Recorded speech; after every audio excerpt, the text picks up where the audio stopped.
Comentario de Ruth capítulo 1. La lealtad inquebrantable de Ruth. En los días que gobernaban los jueces. El relato que se está por narrar se ubica en el tiempo del libro de los jueces. Al final de la narración se dice que Booz y Ruth fueron abuelos de David, capítulo 4, 13 al 22. En Mateo 1, 5 se dice que Rahab fue madre de Booz. Si esta fuera la misma Rahab de Jericó, los acontecimientos del libro de Ruth sucedieron en la primera parte del período de los jueces. Posiblemente después de la caída de Jericó, Rahab se casó con uno de los israelitas victoriosos, quizá uno de los espías que había llegado hasta su casa. Cuando Ruth volvió con Noemí a Belén. Booz ya no era joven, porque alaba a Ruth por no haber ido en busca de los jóvenes, ya fueran pobres o ricos, capítulo 3, 10. Puesto que la entrada en Canaán quizá ocurrió en el año 1405 a.C., y los jueces gobernaron a Israel más o menos desde la muerte de Josué hasta que Saúl ocupó el trono en 1051 AC, es posible que los acontecimientos aquí narrados hubieran ocurrido en torno a 1300 a.C. Sin embargo, pudo haber sido mucho más tarde, o la genealogía de Booz a David puede haberse abreviado, ver Mateo 1, 5, Esdras 7, 1. Hambre.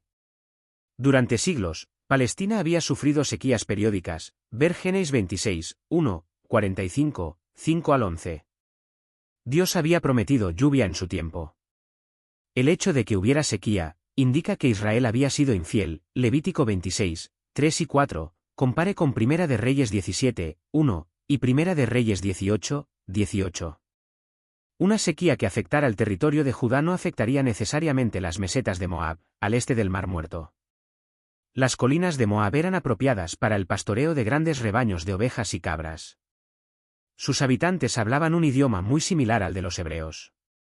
Fue a morar. Hebreos a residir en forma temporaria.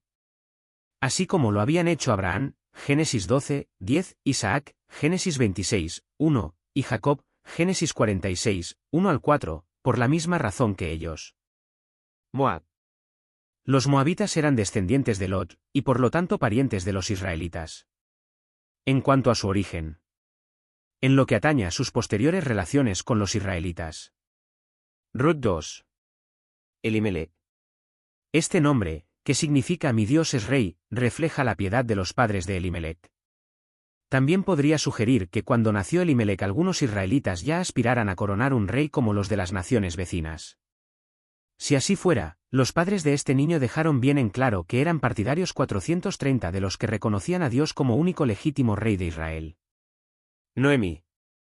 Los padres de la joven que llegó a ser esposa de Elimelech habían puesto a su hijita el nombre de mi placer. Los padres hebreos se alegraban de especial manera cuando les nacía un varón, pero los progenitores de esta niñita expresaron sincero gozo por el nacimiento de una mujer. Malón. Aunque se ha discutido el significado de este nombre y también el de su hermano, es probable que el nombre hubiera significado enfermedad o enfermizo. Algunos insisten en que su muerte prematura sería una confirmación del significado del nombre. Kelión. Este nombre significaría languidez o agotamiento por enfermedad. Tal vez ninguno de estos dos niños fue robusto en apariencia al nacer. Efreteos. Efrata era el antiguo nombre de Belén, la casa de pan. A los habitantes del lugar se los llamaba efrateos. Aquí se especifica que se trataba de Belén de Judá, para distinguirla de la ciudad de Belén de Zabulón, Josué 19, 15. Ruth 4. Tomaron así mujeres. Es probable que Malón y Kelión hubieran tomado esposas después de la muerte de su padre. Esto no solo los beneficiaba a ellos sino que las esposas serían una gran ayuda para Noemí.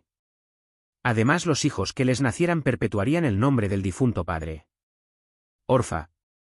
Algunos piensan que el nombre Orfa significaría mechón de cabello o guedeja. Tal vez de niña habría tenido un buen mechón que le caía sobre la frente. La raíz árabe correspondiente significa ricamente adornado con cabello. Otros sugieren que Orfa viene de Efra, cervatillo o gacela, y que se habría producido una transposición de letras.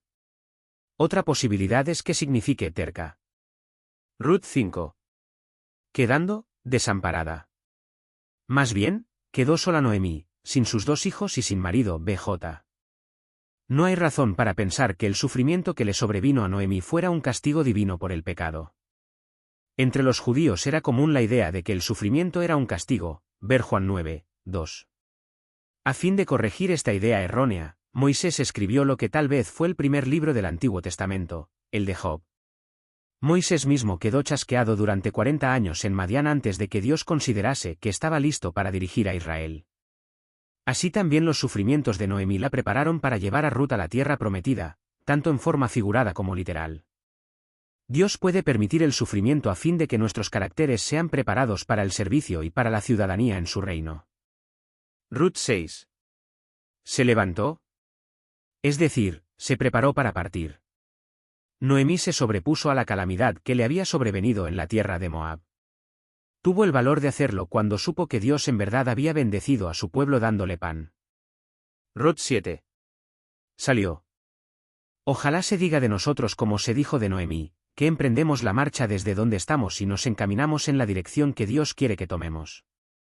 Emprendamos también nosotros la marcha hacia la Canaán celestial, y en nuestro camino podremos tener el privilegio de llevar con nosotros a otros que dirán, tu pueblo será mi pueblo, y tu Dios mi Dios, versículo 16. Ruth 8. Volveos. No debiera entenderse mal el proceder de Noemí. Las tres viudas ya habían comenzado a caminar, versículo 7. Tal vez al llegar a la frontera de Moab, Noemí comprendió que era muy grande el sacrificio que Orfa y Ruth hacían al abandonar su patria y sus amigos. El abnegado amor de Noemí para con sus nueras fue lo que la impulsó a instarlas a volver a la casa de sus padres.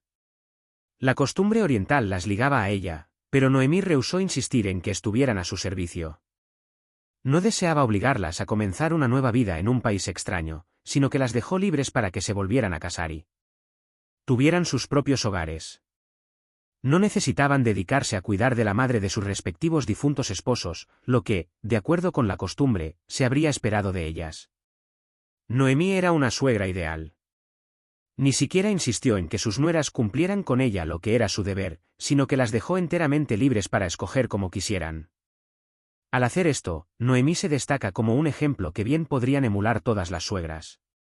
Ruth 9. Que halléis descanso. Que Yahvé os conceda encontrar vida apacible en la casa de un marido. El descanso del cual hablaba Noemí no lo hallarían en la casa de sus madres, sino en hogares propios, cada una en casa de su marido. Cuando los judíos hablaban de que una mujer hallaba descanso, se referían al matrimonio. Ver también Ruth 3, 1. Las palabras de Noemí que aparecen a continuación explican mejor lo que quería decirles. No tenía la posibilidad de proporcionarles maridos, como lo disponía la ley del levirato, ver Génesis 38, 8 al 11, Deuteronomio 25, 5 al 10, Mateo 22, 23 al 26.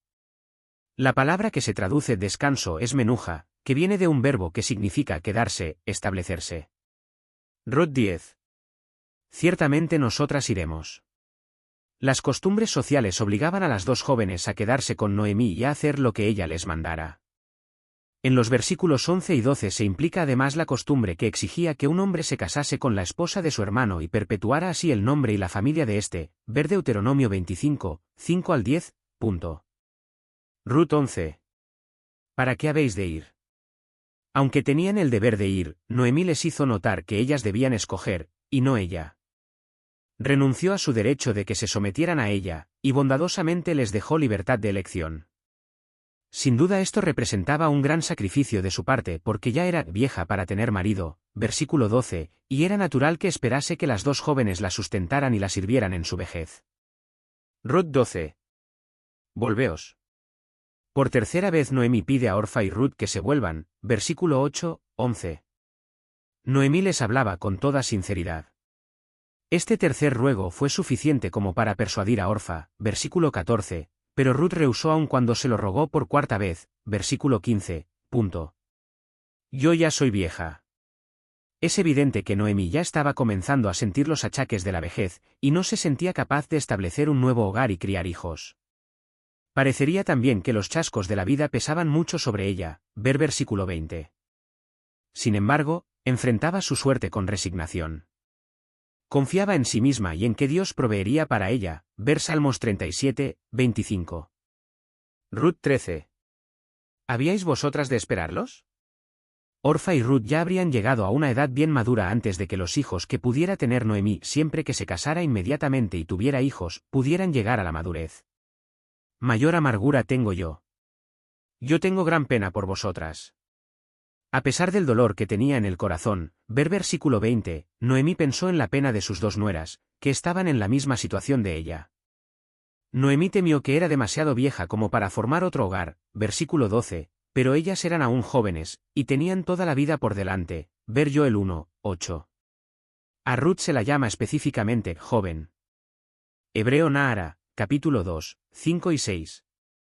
No es solo Booz quien la llama así, sino también la gente de Belén, capítulo 4, 12.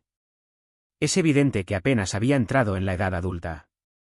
Noemí alega que la vida entera de las jóvenes no debía marchitarse solo para consolar su propio dolor y para proporcionarle lo que ella necesitaba. Demostró de esta manera su nobleza de espíritu. Que vosotras. Por vosotras. Todo este pasaje deja traslucir la bondad de Noemí, pero la traducción de la BJ, yo tengo gran pena por vosotras, aclara totalmente el secreto de la hermosura del carácter de Noemí, la razón por la cual Ruth se sintió atraída hacia ella. Sus primeros pensamientos iban dirigidos hacia otros. Aunque Noemí sentía profundamente su propia pérdida, versículo 20, esa vivencia no había malogrado su filosofía de la vida. Su escala de valores era aún equilibrada. En su vida se reflejaba la semejanza de Cristo, quien vivió su propia vida por ellos, Juan 17, 19. Buscar el bienestar de otros es la ley de la vida para la tierra y el cielo, Deuteronomio 11. No hay mayor poder que la influencia ejercida por una vida abnegada. Un cristiano bondadoso y cortés es el argumento más poderoso que se pueda presentar en favor del cristianismo, Obreros Evangélicos página 128. Versículo 14. Alzaron otra vez su voz y lloraron. Compárese con el versículo 9. En parte este llanto expresaba la tristeza que compartían por ser viudas, y en parte era producido por la tensión emocional de la decisión que era preciso tomar. Ruth se quedó. Ruth no podía pensar en separarse de esa persona cuya belleza de carácter le había inspirado altos ideales, y le había dado algo que hacía la vida digna de ser vivida, aunque nunca tuviera otra vez su propio hogar. Feliz la suegra que hoy atrae y no repele a su nuera. Toda suegra puede estudiar con provecho el carácter de Noemí y meditar en él. Ella es el personaje destacado de esta narración. Ruth 15. Se ha vuelto. Aunque Orfa se sentía atraída hacia Noemí como Ruth, se sentía más ligada a Moab. La decisión de Orfa hizo más difícil la de Ruth, porque ahora había quedado sola. A sus dioses. El dios de los moabitas era Quemos. Es posible que Orfa hubiera adoptado en forma transitoria la religión de su marido Kelión, ver Ruth 4 y 10, pero después volvió a la idolatría. Ruth 16. No me ruegues. Con estas palabras se inicia la respuesta decisiva de Ruth ante la sugestión de Noemí para que siguiera el ejemplo de Orfa y volviera a los suyos. La respuesta de Ruth es la nota tónica de todo el libro. No fue solo el amor de Ruth para con su suegra lo que la llevó a quedarse con Noemí. Ruth había descubierto que era la fe de Noemí lo que hacía de ella una mujer tan admirable. Resueltamente Ruth expresó su decisión por el verdadero Dios: tu pueblo será mi pueblo, y tu Dios mi Dios. En ninguna literatura puede encontrarse una afirmación más sublime de amor y consagración. Tu Dios mi Dios. El único conocimiento que Ruth tenía del Dios verdadero era el que había visto reflejado en Noemí y en los otros miembros de la familia de esta. Dios siempre se revela de ese modo a los hombres, mediante la demostración del poder de su amor que obra en la vida de los que una vez fueron pecadores. El poder transformador del amor divino es el mejor argumento en favor de la verdad.